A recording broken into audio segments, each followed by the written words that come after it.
Sanibona bafethu uvane lo. So einsukwini iMamelodi Sundowns ishaye i-done deal with umdlali osuka kwiStellenbosch okuFawaz Pasadena. Niyamazi bafethu uFawaz Pasadena is one of the talented left backs akhona la eSouth Africa. Ubefuna iwona omathathu amaclub amakhulu eSouth Africa. Kaizer Chiefs bimfuna, Orlando Pirates bemfuna neSundowns naye bemfuna. So iSundowns igcina isiwina isigning yakhe. But ke angizili kuzokhuluma.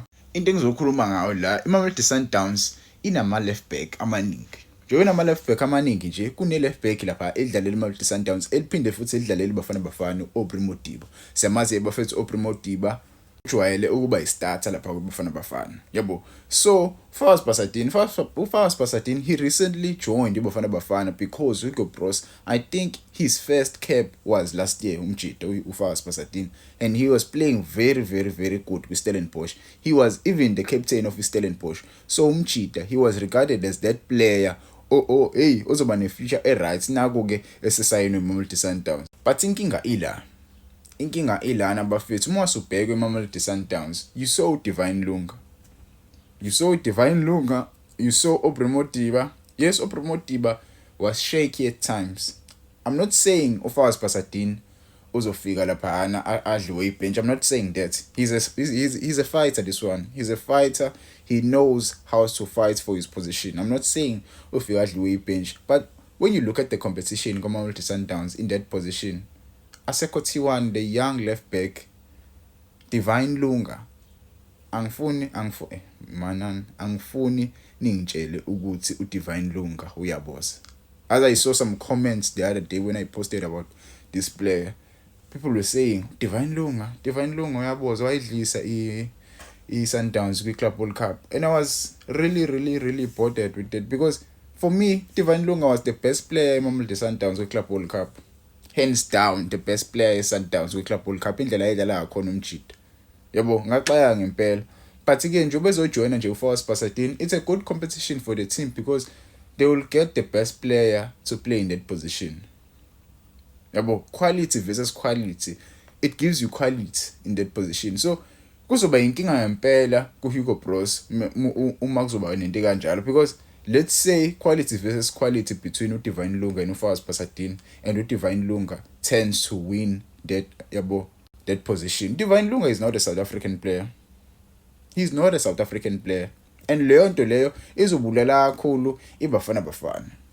If uDivine Lunga win leya position, ubani umdlali ozothola leya position? Because kwi-Sundowns leya position izodlalwa ubani? Izodlalwa umdlali ongasiyena wala. Ngeke uzothatha umdlali oshawa ibench kwi-Sundowns uyomfaka kuleya position. So yabo kuzoba naleyo nto leyo. Yabo nabadlali abaningi bazoshawa, coach, you see that player doesn't play a lot kwi-Sundowns, why are you putting him in? Into ekanjalo. But ke I hope Hugo Bros uzokwazi ukuyilungisa le inkinga lezi, but I feel like mina kuzoba nenkinga kwiBafana, because I don't want this guy to flop kwi-Sundowns. Angimfuna flop, ngimfuna adlale abensweni, because we need him ngo-December. Ngo-December phela siyodlala i-AFCON. Siyodlala i-AFCON nje, we need best players. We need best South African players abazo represent iSouth Africa le eMorocco. So a player like uPasadena akumele aflope kuMamelodi Sundowns, because he was playing for iBafana when he came to iSundowns. He wasn't selected with Sundowns because udlalela iSundowns. He wasn't selected for iBafana because udlalela iSundowns. No, he was selected from iStellenbosch. So umjida akumele aflope lapha. Yabo kumele alandele inyathelweni za Jaden Adams umkhaya wakhe, kumele alandele inyathelweni zabani za Ikram Reyners umkhaya wakhe. Ba represent iKapa lapha ePitoli, ba represent iSouth Africa masikuyodlalwa le kwi-AFCON. Ngangitshela kuma comments bafethu, do you think uFawaz Pasadena will walk into the lineup iMamelodi Sundowns noma he will fight with uDivine Lunga? Because I don't see any other competition beside uDivine Lunga.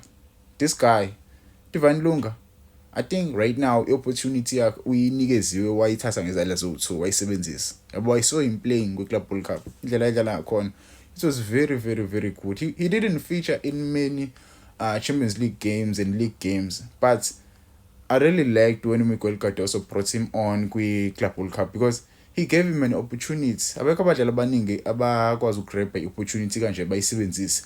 The guy took that opportunity and used it very well. I didn't see Aubrey Modiba playing ama-minutes amaningi. Yabo, it was Divine Lunga.